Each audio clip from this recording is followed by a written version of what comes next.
Hey guys, welcome back to my channel. आज हम बात करेंगे रिफोर्समेंट लर्निंग की।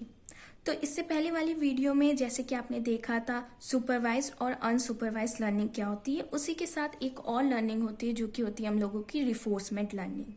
तो देखते हैं रिफोर्समेंट लर्निंग होती क्या है। Reinforcement learning is the study of how artificial system can learn to optimise their behaviour in the face of rewards and punishment. इसका मतलब जो रिफोर्समेंट लर्निंग होती है ये एक टाइप की स्टडी होती है आर्टिफिशियल सिस्टम की, जिसमें हम लोग ऑप्टिमाइज करते हैं उसके बिहेवियर को in face of rewards and punishment, rewards और पनिशमेंट के बेसिस में। ये पॉइंट्स आपको और क्लियर होंगे इस डायग्राम के थ्रू और इस कुछ पॉइंट्स के थ्रू। देखिए, इसका मतलब है जो हम लोगों का रिफोर्समेंट लर्निंग होती है ये हम लोगों को रिवॉर्ड और पेनाल्टी के बेसिस में होती है और ये वर्क करती है क्यू लर्निंग के बेस में। ठीक है, अब इस डायग्राम के थ्रू देखते हैं। जैसे कि हम लोगों का कोई एजेंट होता है, ये एक एजेंट है और ये एक इन्वॉल्वमेंट है। ये एजेंट एक एक्शन परफॉर्म करता है। जब ये एक्शन परफॉर्म करता है तो इसको अगर पॉजिटिव होता है तो इसको एक रिवॉर्ड मिलता है और ये स्टेज में जाता है, स्टेट। ठीक है, ये रिवॉर्ड भी हो सकता है या पेनल्टी भी हो सकती है, दोनों हो सकती है क्योंकि दोनों कंडीशन इसमें खुद लिखा है रिवॉर्ड्स या पनिशमेंट। तो ये रिवॉर्ड भी हो सकता है, पनिशमेंट भी हो सकती है। तो ये इसका एक टाइप से इसमें पूरे प्रोसेस के लर्निंग में एजेंट परफॉर्म करता है एक्शंस के थ्रू। अब अगर इसका देखा जाए पार्ट कौन कौन से होते हैं, तो एक इसका रिफोर्समेंट लर्निंग के दो पार्ट होते हैं, पॉजिटिव रिफोर्समेंट लर्निंग और नेगेटिव रिफोर्समेंट लर्निंग।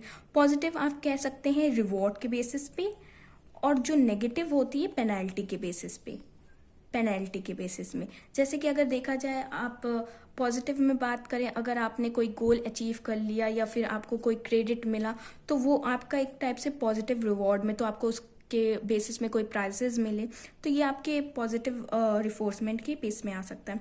नेगेटिव में आपसे अगर कोई काम आप नहीं कर पाए या फिर लॉस हो गया आपका या कुछ हो गया, जैसे प्रॉफिट लॉस में होता है वैसे ही लॉस हो गया, तो उस बेसिस में आपको उस पर्टिकुलर चीज़ के लिए पेनल्टी बननी होती है या कोई चीज़ आपने तोड़ दिया उसकी पेनल्टी बननी होती है। ये आपका नेगेटिव रिफोर्समेंट लर्निंग में आ जाता है।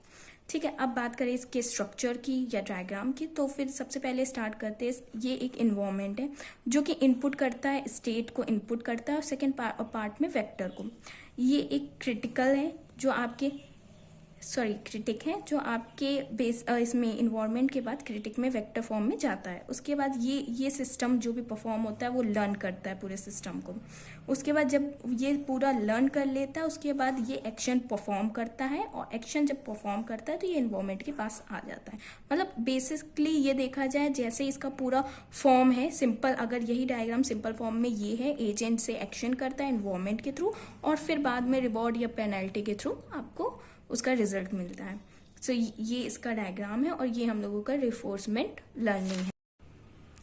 I hope you all guys have understand the reinforcement learning, and if you have any doubt regarding to these topics you can definitely comment me out, and if you like the video so please do like, share and subscribe to my channel.